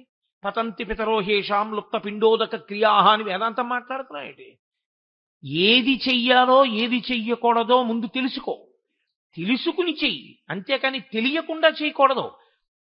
నాకు ఫీజు వేయడం వచ్చినా నేను పోల్ మీదకెక్కి ఫ్యూజ్ వేస్తే నన్ను పట్టుకుపోతారు. వీడు పోల్స్ ఎక్కుతున్నాడండి, విద్యుత్ స్తంభాలు ఎక్కుతున్నాడని. మా ఇంట్లో ఫ్యూజ్ పోయిందనుకోండి, నేను వేసుకోవచ్చు. ఏమండి నేను వేయించుకున్న స్తంభమేనండి, నాకు వచ్చండి ఫ్యూజ్ వేయడం, అందుకని నేను ఎక్కానండి అంటే ఒప్పుకోరు. వచ్చిన విద్యుత్ స్తంభం మీదకెక్కి ఫ్యూజ్ వేసే అధికారం నీకు లేదు. శాస్త్రము ఈ పని చెయ్యడానికి నీకు అధికారం ఉందని శాస్త్రము చెప్తే తప్ప, ఏతత్ శాస్త్రం ప్రమాణంతే, నువ్వు చెప్తే ప్రమాణం కాదు అది. నేను 10th పాస్ అయ్యానో లేదో చెప్పాలంటే నాకు బోర్డ్ ఆఫ్ సెకండరీ ఎడ్యుకేషన్ చెప్పాలి. 10th క్లాస్ వాళ్ళకి ఎన్నొచ్చో అంతకన్నా నాకు బాగా వచ్చండి అని చెప్పినా నేను 10th క్లాస్ పాస్ అవనివ్వండి, ఆ పరీక్ష కూర్చుని వాళ్ళు సర్టిఫికేట్ ఇవ్వకపోతే. ఈశ్వరుడు నీకు ఒక్కొక్క అధికారమును ఒక్కొక్క ఉపాధి యందు ఒక్కొక్క విభూతిగా ప్రవేశపెడతాడు. ఆ కర్తవ్యమును మాత్రమే నువ్వు నిర్వహించవలసి ఉంటుంది, దాని చేత పండిపోతావు అంతే. అలా నీకు చేత కాకపోతే నువ్వు ప్రమాదాన్ని పొందుతావు. నీకు అక్కర్లేని దాని జోలికి నువ్వు వెళ్ళడానికి వీలు లేదంతే. పోలెక్కి ఫ్యూజ్ చేసినట్టు ఉంటుంది అది. అదే అర్జున, నీకు అక్కర్లేని కర్తవ్యం నువ్వు తీసుకుంటున్నావు. ఏమిటో లేనిపోని మాటలన్నీ చెప్పి వాళ్ళని నేను చంపేస్తానంటున్నావు. ఎవరిని చంపేస్తావు? చంపడానికి శరీరాన్ని చంపితే వాడు ఇంకో శరీరాన్ని ఉచ్చుకుంటాడు. ఆత్మకు అసలు చావు లేదు, ఇంకా నువ్వు చంపేదేమిటి? నువ్వు చచ్చిపోయేదేమిటి? దుర్యోధనుడు వచ్చి నన్ను కత్తితో పొడి చేస్తే చచ్చిపోతానంటావు. ఏది చచ్చిపోతుంది, ఏది చావకుండా ఉంటుంది నీకేమన్నా తెలుసా? ఏమిటి మాట్లాడుతున్నావు నువ్వు? మోహానికి గురైపోయింది నీ బుద్ధి. కాబట్టి ఇలా మాట్లాడకూడదు. దేహములు కాలమునందు వస్తాయి, దేహములు కాలమునందు పడిపోతాయి. దేహి కాలమునందు పడడం. దేహి కాలమునందు ఎప్పుడూ అలా ఉంటూనే ఉంటాడు. నేను లోపల ఏదుందో అది ఈ శరీరం ఉన్నా ఉంటుంది. ఈ శరీరం పడిపోయిన తర్వాత కూడా ఇంకో శరీరంలోకి వెళ్ళి ఉంటుంది. అప్పుడు ఆ శరీరంతో చేస్తుంది పనులు. అప్పుడు కూడా ఉంటుంది నేను మాత్రం. దేహం మారిపోతుంటుంది అంతే. ఇప్పుడు మీరు ఈ విషయం ఎందుకు చెప్పాడో తెలుసా అండి? మీరు కొంచెం జాగ్రత్తగా ఇందులో ఉన్న రహస్యాన్ని పట్టుకోగలిగితే మీకు ఈ శ్లోకం ఎందుకు అమృత భాండమో అర్థమైపోతుంది. మనందరం ఏమంటామంటే లోకంలో నేను ఉండాలండి అంటాం. నేను పోవాలంటే ఎవడండగా? నేను ఉండాలి. కదా. ఎవరమన్నా ఏమంటామంటే నేను ఉండాలి. నేను ఉండాలి అన్న మాట అర్థం లేని కోరిక. నేను పొయ్యి వెలిగించి ఈశ్వరుణ్ణి ప్రార్థన చేస్తే ఈశ్వరుడు వచ్చి ప్రత్యక్షం అయ్యాడు అనుకోండి, ఏం కావాలి నీకని అడిగాడు అనుకోండి. నేను వెలిగించుకున్న పొయ్యిలో మంట వేడిగా ఉండేటట్టు చూడండి అని అడిగాను అనుకోండి. ఆయన ఏమంటాడు? బుద్ధిహీనుడా, దానికి వరం అక్కర్లేదు, మంట వేడిగానే ఉంటుంది, దానికి వరం ఏమిటి నీ బుర్ర? నువ్వు నన్ను అడగక్కర్లేదు, నా అడగకపోయినా మీ ఇంట్లో పొయ్యి కాదు, ఏ ఇంట్లో పొయ్యిలో మంట అయినా వేడిగానే ఉంటుంది. దానికి నువ్వు కొత్తగా నేను ఉండాలి అని నువ్వు అడగక్కర్లేదు, నువ్వు ఉంటావు. ఏమడగాలంటే అసలు నేనేదో నీకు తెలియాలి.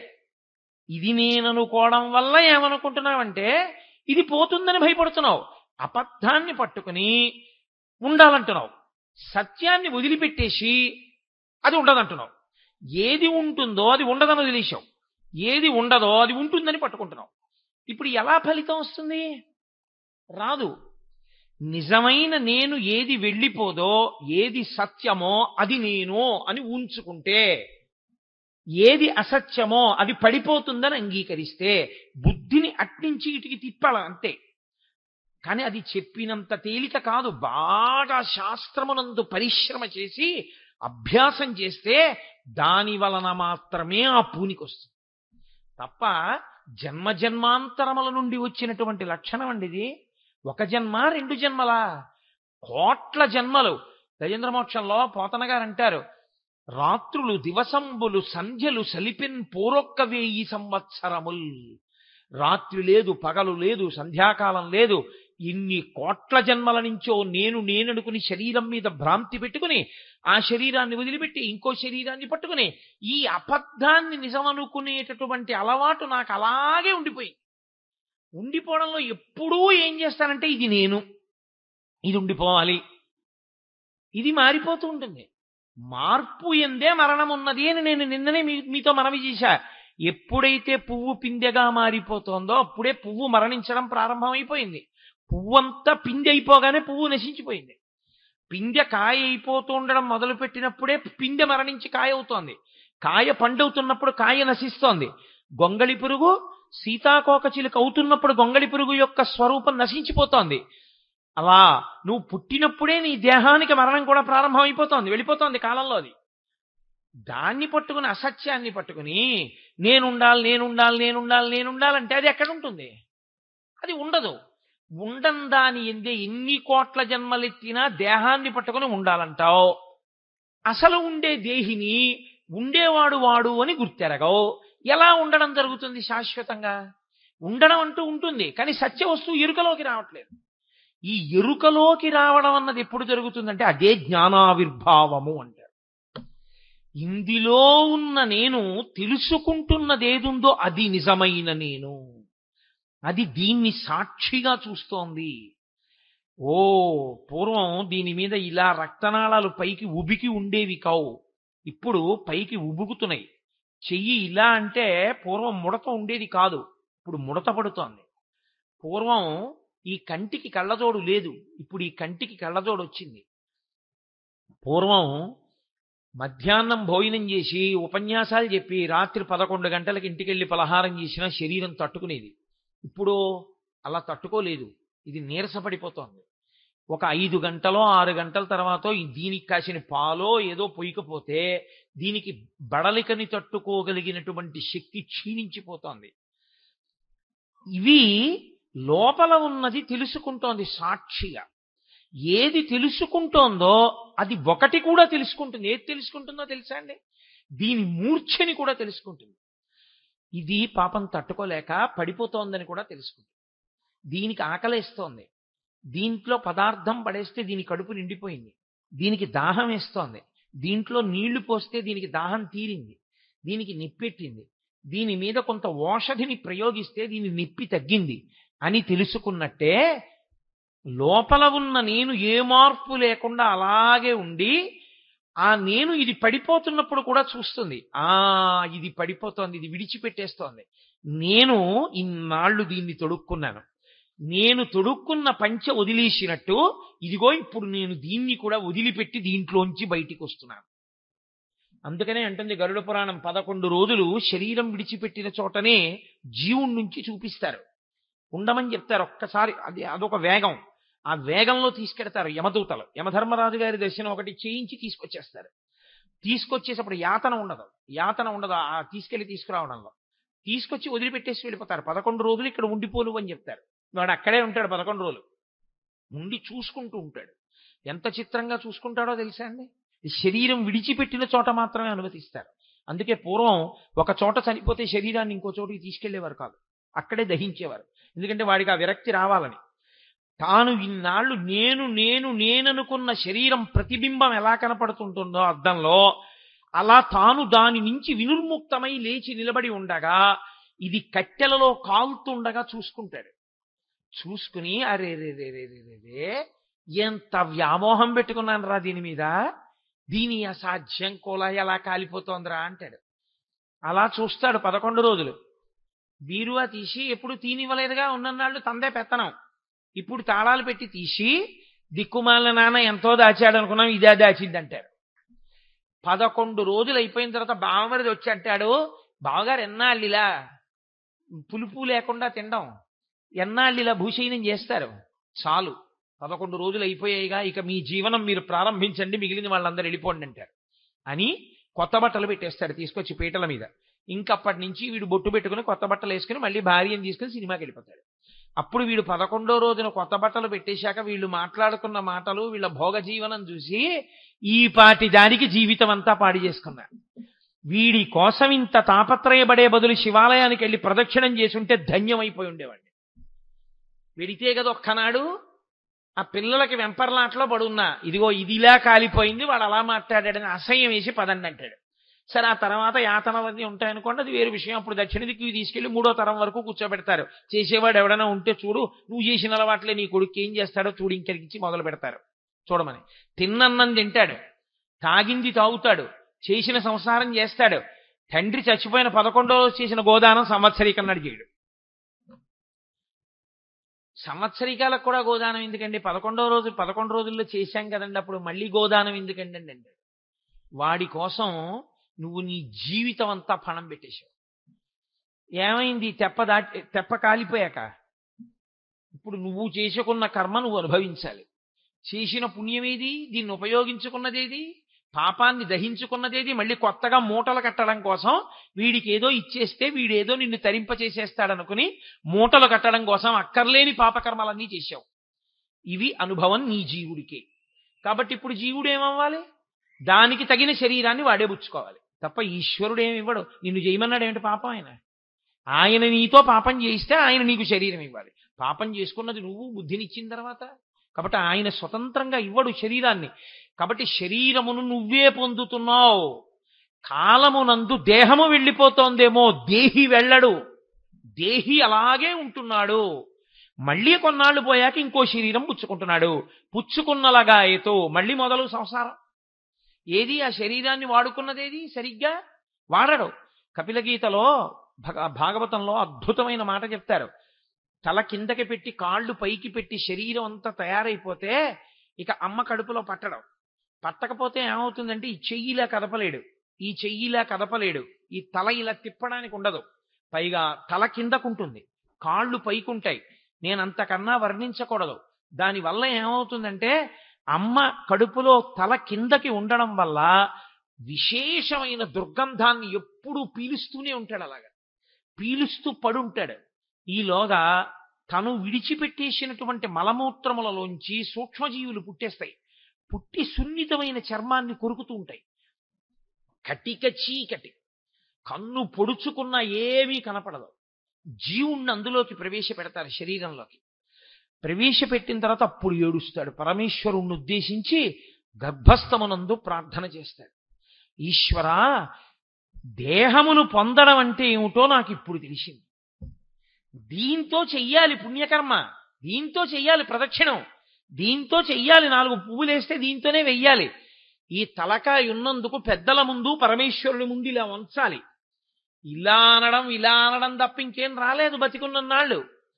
ఓ ప్రదక్షిణం చేసింది లేదు, 2 పువ్వులు వేసింది లేదు, ఓ కొబ్బరికాయ కొట్టింది లేదు, ఈశ్వరా నువ్వే తినని ప్రేమార పెట్టింది లేదు. అలా శరీరం వచ్చినప్పుడు నా వాళ్ళు అన్న వాళ్ళ వెనక తిరిగి ఎంత పాడైపోయానో బాగా అర్థమైంది. నిన్ను చేరుకోవడానికి మార్గం ఒకటి ఉంది. ఏమిటా మార్గం? అన్నవరం వెళ్ళాలనుకుంటే ఇక్కడ కూర్చుని అన్నవరం వెళ్ళాలంటే వెళ్ళిపోను. అన్నవరం వెళ్ళే దారిలో నడవాలి. కాబట్టి ఉపాధినియ్యి, మళ్ళీ నీ సేవ చేస్తాను. ఇప్పుడు పాపపుణ్యములు పోగొట్టుకోవడానికి ఇదిగో ఇది ఉపాధి కావలసి ఉంది నాకు. కాబట్టి ఒక్కసారి ఇచ్చి నన్ను బయటికి తోసేయి. ఇందులో నేను ఉండలేకపోతున్నాను తండ్రి. నవమాసంబు ఘటిల్లె చాలు నికగా నాకీ గర్భవాసంబు నివసింపన్ పని తీర్చి కావు మికనన్ ఈ సత్కృపన్ శంకరా అని ప్రార్థన చేస్తాడు. అప్పటికుంటుంది పూర్వజన్మ స్మృతి.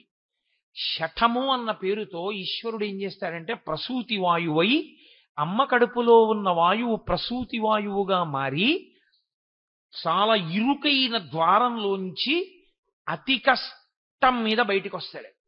బయటికి వచ్చి అంత కటిక చీకట్లోంచి బయటపడినప్పుడు అంతంత పెద్ద పెద్ద శరీరాలతో తిరుగుతుంటారు ఎదురకుండా డాక్టర్లు. అందుకే 3 సంవత్సరముల లోపు జీవితాన్ని ఈశ్వరుడు జ్ఞాపకం ఉండనివ్వడు. అసలు ఉందనుకోండి అందరూ పిచ్చివాళ్ళు అయిపోతారు.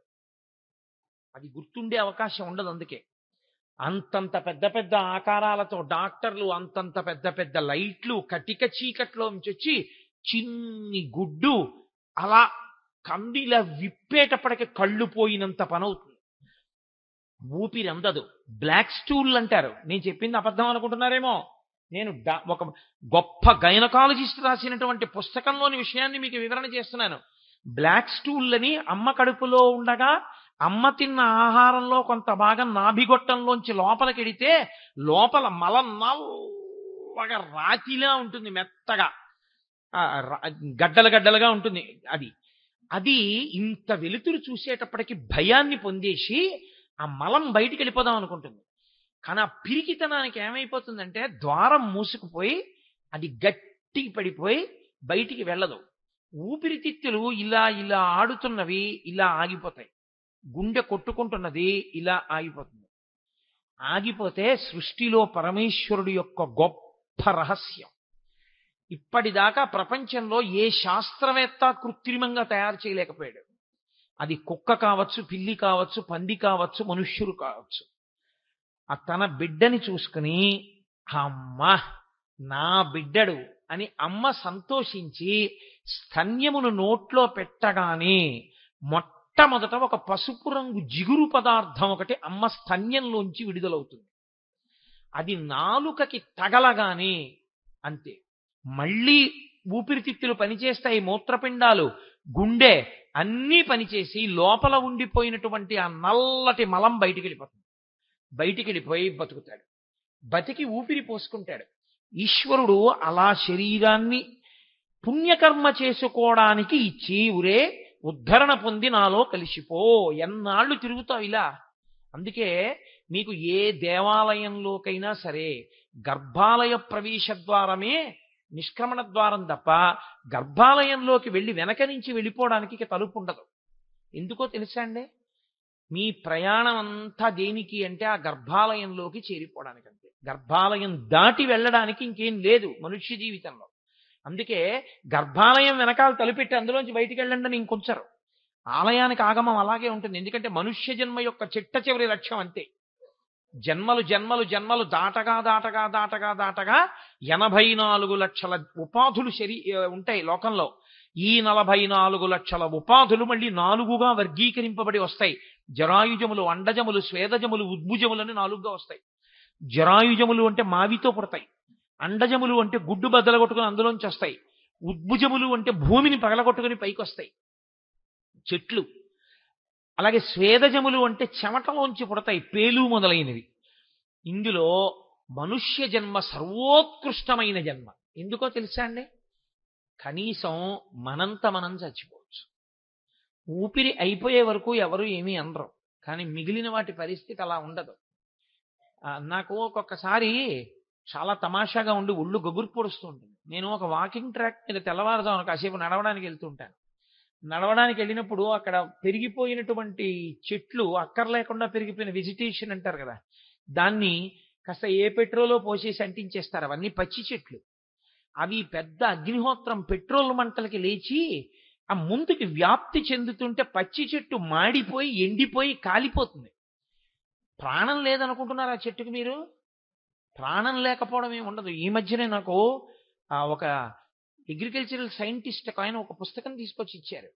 అందులో ఆ పుస్తకంలో ఉన్న విషయాలు చదివి నేను తెల్లబోయాను. ఇంటి ముందున్న చెట్టు యజమాని నీళ్లు పోస్తుంటే అది యజమాని కోసం బెంగపెట్టుకుంటుంది. ఏంటి ఇంకా రాలేదు, రాత్రి 9 అయిపోయింది, 10 అయిపోయింది అని ఎదురు చూస్తుంది.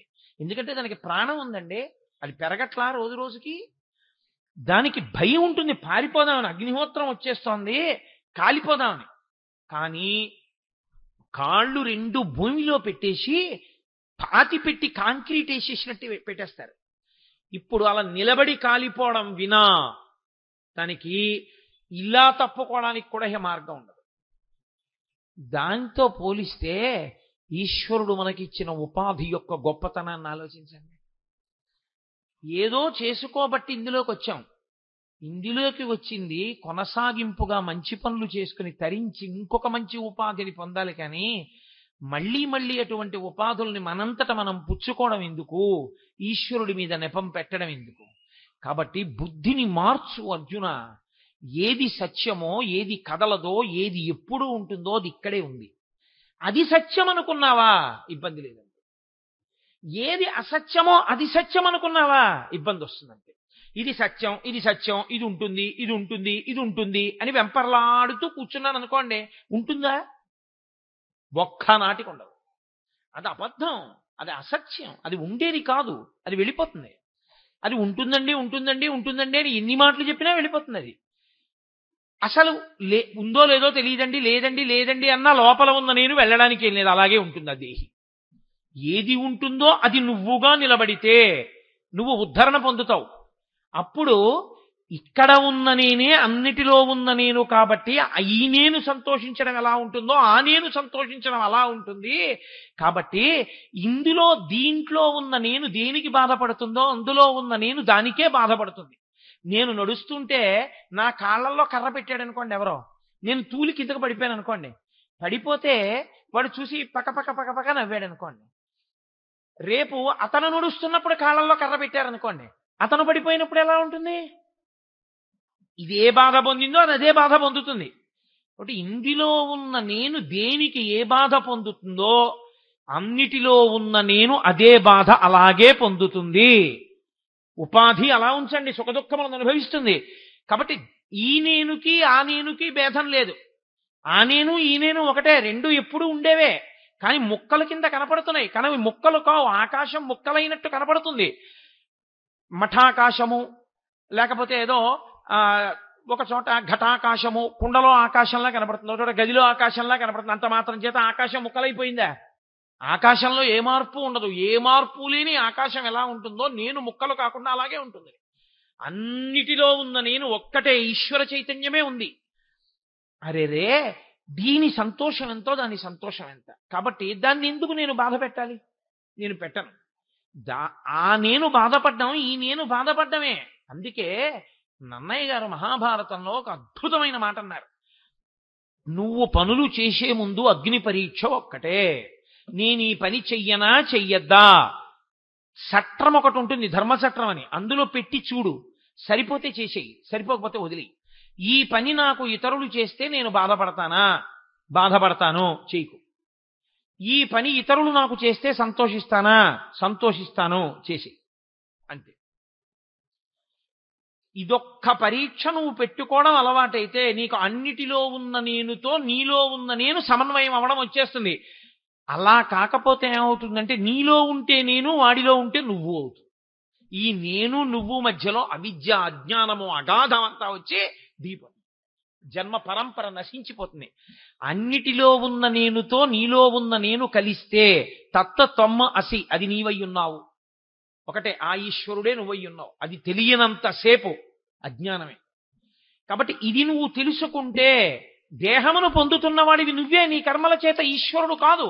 దేహి ఎప్పుడూ ఉన్నాడు. ఇది తెలుసుకోవయా. జాతస్య హి ధ్రువో మృత్యు ధ్రువం జన్మమృతస్య చ. ఎప్పుడూ కూడా పుట్టినవాడు వెళ్ళిపోతాడు. శరీరము పుట్టినది అంటేనే వెళ్ళిపోతుంది అని గుర్తు. జాతస్య హి ధ్రువో మృత్యువు ధ్రువం జన్మమృతస్య చ. ఇది ఏ కారణం చేత ఎవ్వరూ మార్చగలిగినటువంటి స్థితి కాదు. దీన్ని మార్చడం అనేటటువంటిది ఎవరి తరమైనటువంటి విషయం కాదు అర్జున. అందుకని నువ్వు ఒక్క విషయాన్ని బాగా జ్ఞాపకం పెట్టుకో. ఈ శరీరమును పొందుతున్నవాడివి నువ్వే తప్ప అన్యులు నీకు శరీరమును ఇస్తున్న వాళ్ళు కారు. కాబట్టి ఇప్పుడు ఎవరైనా ఏది జ్ఞాపకం పెట్టుకోవలసి ఉంటుంది? తాను చెయ్యవలసిన కర్మ గురించి తాను ఆలోచించవలసి ఉంటుంది. కర్మ చెయ్యడము అంటే ఏదో చెయ్యడం కాదు. మీరు ఒకటి బాగా జ్ఞాపకం పెట్టుకోవాల్సి ఉంటుంది. అన్నం తినడము అంటే ఎక్కడ పడితే అక్కడ తినడమా? ఇల్లంతా నాదేనండి. మా ఇంట్లో మరుగుదొడ్డి కూడా నే కట్టుకున్నదే. మా ఇంట్లో స్నానాల గది నే కట్టుకున్నదే. మా ఇంట్లో అటక నేను కట్టుకున్నదే. మా ఇంట్లో వంటగది నే కట్టుకున్నదే. మా ఇంట్లో భోజనాల గది, మా ఇంట్లో పడక గది నే కట్టుకున్నవే. మా ఇంట్లో నేను మలమూత్రములు విసర్జించడానికి ఏర్పాటు చేసుకున్న గట్టు కూడా నేను కట్టుకున్నదే. నేను కట్టుకున్న ఇల్లే కదా అని అన్నం పట్టుకెళ్ళి మరుగుదొడ్లో కూర్చుని తింటావా? తినవుగా. అన్నం ఎక్కడ తినాలో అక్కడ తింటున్నావు. అన్నం అక్కడ తింటున్నానని అక్కడ పడుకుంటున్నావా? పడుకోవడం వేరే చోట పడుకుంటున్నావు. అక్కడ పడుకుంటున్నాను కదా అని పడుకున్న చోట మలమూత్రాలు విసర్జిస్తున్నావా? నాలో మలమూత్రాలే కదండి అని వేరొక చోటికి వెళ్ళి విసర్జిస్తున్నావు. ఏమి నీ ఇల్లు నువ్వు కట్టుకున్నదే అయినా నువ్వు ఎక్కడ ఏది చెయ్యాలో అది చేస్తున్నప్పుడు కర్మ చేసేటప్పుడు కూడా ఎలా చెయ్యాలో అలా చెయ్యవలసి ఉంటుంది తప్ప నీ ఇష్టం వచ్చినట్టు చెయ్యకూడదన్న సిద్ధాంతాన్ని నువ్వు ఎందుకు అంగీకరించలేకపోతున్నావు? అది కేవలము అజ్ఞానజనితము. నేను మరుగుదొడ్లో తింటానండి అన్నాడు అనుకోండి. నా ఇల్లు నా ఇష్టం, నేను కట్టుకున్నాను మరుగుదొడ్డి, నేను మరుగుదొడ్లో కూర్చుని తింటాను. ఏమిటి తింటే వెళ్ళేది నాలోంచి బయటకు వచ్చేది ఇక్కడే, ఏమిటి తేడా అన్నాడు అనుకోండి. మీరు కాదంటారా? నేను కాదంటానా? కాకపోతే ఆయనతో కలిసి భోజనం మాత్రం ఎప్పుడూ చేయలేరు కదా. మీరు ఆయనతో కలిసి భోజనం చేయగలరా? ఒక్కనాటికి చేయలేరు. సరికదా. ఆయన భోజనం చేస్తుంటే మీరు వెళ్ళి కూర్చుని మాట్లాడడం కుదురుతుందా? కుదరదు. కాబట్టి కర్మ చెయ్యడము అన్న మాటలో మీరు ఒకటి గుర్తుపెట్టుకోవాలి. ఇదే యోగ కర్మసు కౌశలం. గీత అంత అందంగా వెళ్ళింది, అంత అద్భుతంగా ఆయన పరిష్కార దిశగా అలా తీసుకెళ్ళాడు. మనస్సుని నియంత్రించడం అభ్యాసం వరకు కూడా అలా వెళ్ళింది గీత. కాబట్టి నువ్వు కేవలం ఏదో చేసేస్తాను కాదు అర్జున. కాబట్టి ఏదో చేయమన్నారు కాబట్టి యుద్ధభూమికి వచ్చి అయ్యయ్యో వీళ్ళందరినీ చంపడం ఏంటండి, మా గురువు గారు ఉన్నారు, మా తండ్రి గారు ఉన్నారు, తాతగారు ఉన్నారు, వీళ్ళందరినీ నేను చంపనండి అని వెనక్కి వెళ్ళిపోతే పుణ్యం వస్తుంది అనుకుంటున్నావేమో. క్షత్రియుడన్నవాడు ధర్మరక్షణ కొరకు యుద్ధభూమిలో నిలబడి యుద్ధం చేసి అవసరమైతే యుద్ధభూమిలో శరీర త్యాగం చేసేయాలంతే.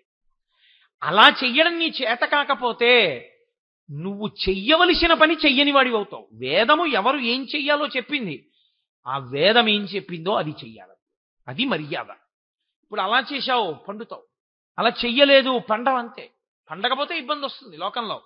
కాబట్టి తస్మాత్ అపరిహార్యేర్థే. ఇది ఈ జనన మరణ చక్రం అన్నది ఉంది చూశావా, ఇది తప్పించగలిగినది కాదు. దీన్ని ఎవ్వరూ తప్పించలేరు. ఇంకా దాని గురించి ఎందుకు ఏడుస్తావు? నత్వం శుచితుమర్హసి. దానికి ఏడుస్తారా? మీరు ఒక్కటే బాగా జ్ఞాపకం పెట్టుకోండి. భగవద్గీత జీర్ణమైన వాడికి ఏడవడానికి ఏమీ లేదు. ఆయనకి ఏడవడానికి కారణం ఉండదు. భగవద్గీత బాగా జీర్ణమైపోయింది అనుకోండి, ఆయన దేనికి ఏడవాలి? పోతన గారు భాగవతం చేస్తూ ఉన్నారు. మచ్చిక వీరికెల్ల బహుమాత్రము చోద్యము దేహి పుట్టుచున్ చచ్చుతునుండ చూచెదరు తా చావకమాని వారి భంగి ఈ చచ్చిన వానికి ఎక్కెదరు. ఇదెక్కడి చోద్యము, ఎచ్చట నుండి వచ్చనచ్చటికి పోవుట నైజము ప్రణికోటికి అన్నారు. ఏది పుట్టిందో అది పోతుంది, ఏది పుట్టలేదో అది చావదు. దేహి పుట్టలేదు, చావడం.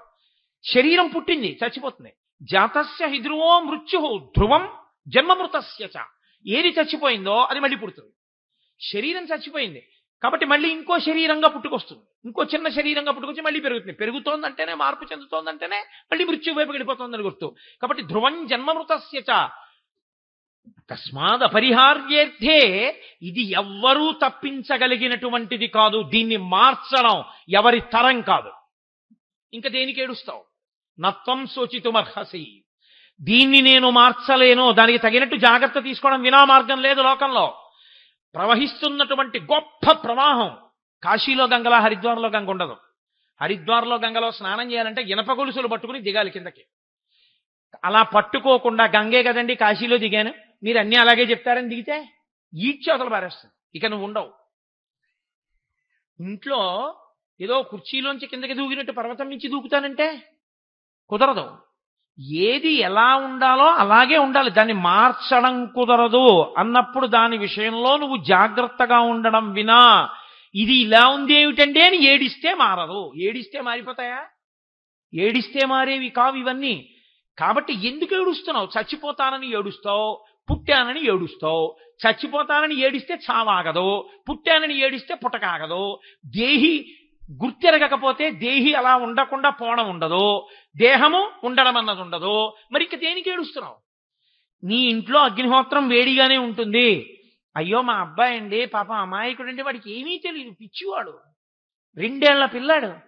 నన్ను కాలిస్తే అర్థం ఉంది, నాకు అన్నీ తెలుసు అగ్నిహోత్రం వేడిగా ఉంటుందని. వాడికి ఏం తెలుసండి?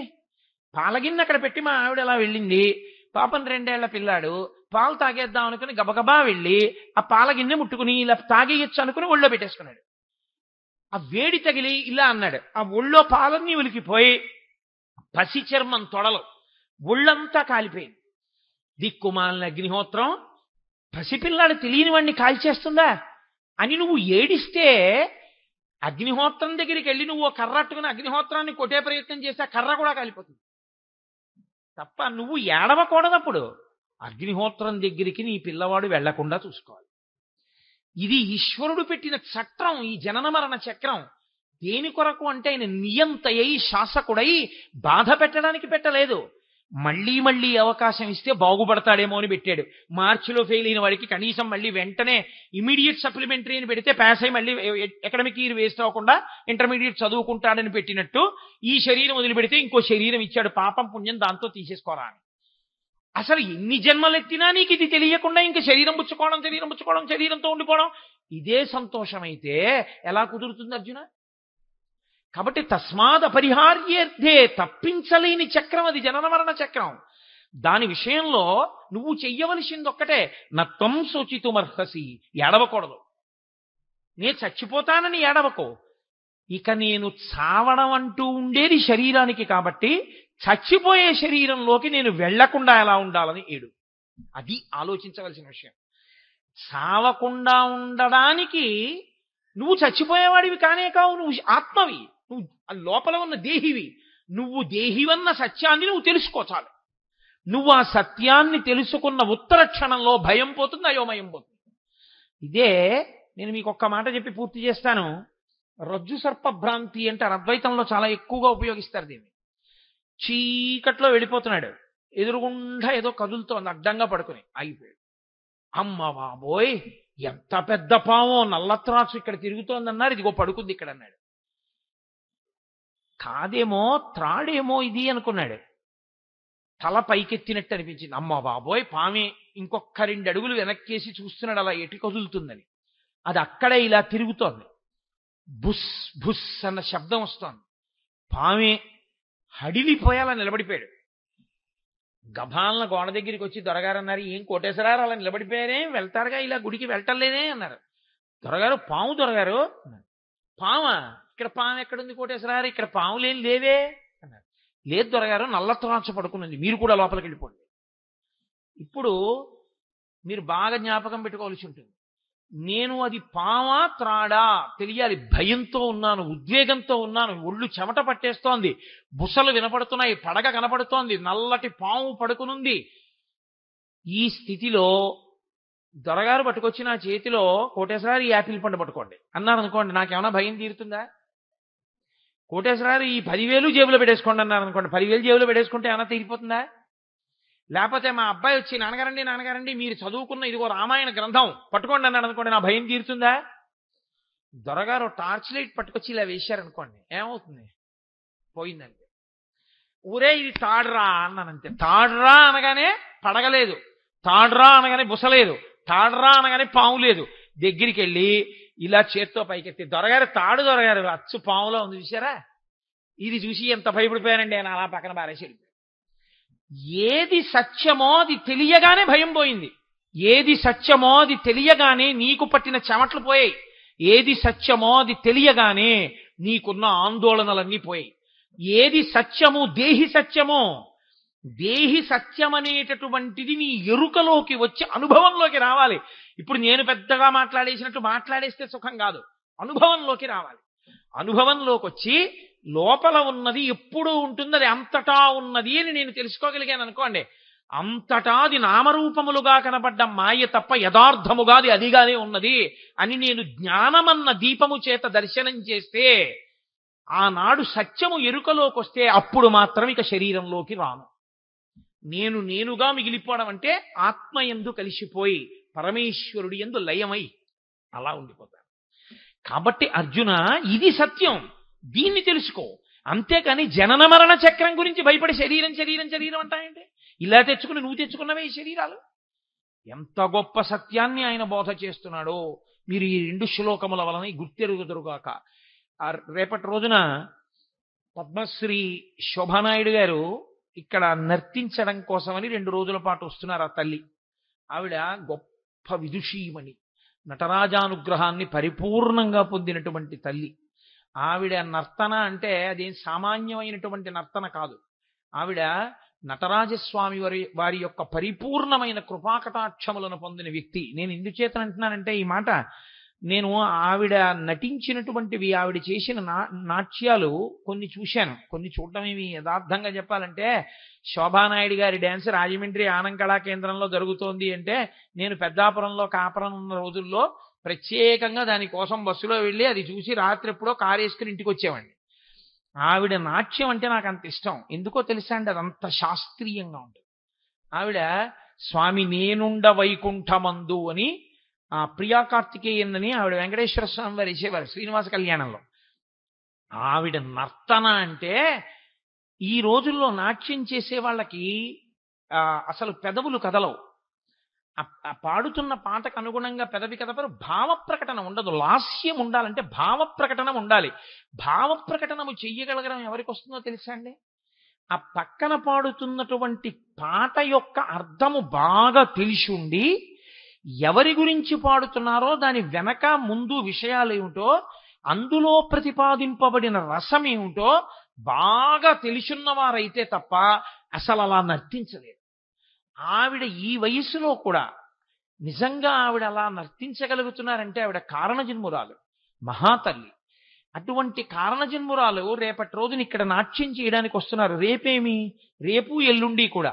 నిజంగా ఆవిడ నాట్యం చెయ్యడము అంటే బాంబేలో షణ్ముఖ హాల్లో చేయాలి, కాకినాడలో అయితే బహుశా సూర్యకళా మందిర్ లాంటి వెన్యూస్లో చెయ్యాలంతే ఆవిడ.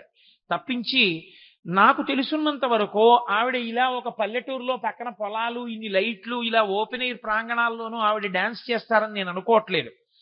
అటువంటి తల్లి కూడా కొవ్వాడ లాంటి ఒక గ్రామానికి వచ్చి నాట్యం చెయ్యడానికి అంగీకరించి 2 రోజులు ఉంటున్నారంటే ఆ ఘనతంతా సుబ్బారావు గారిది. మహానుభావుడు అంత భక్తితో జీవితాన్ని గడుపుతూ అంత వినయం.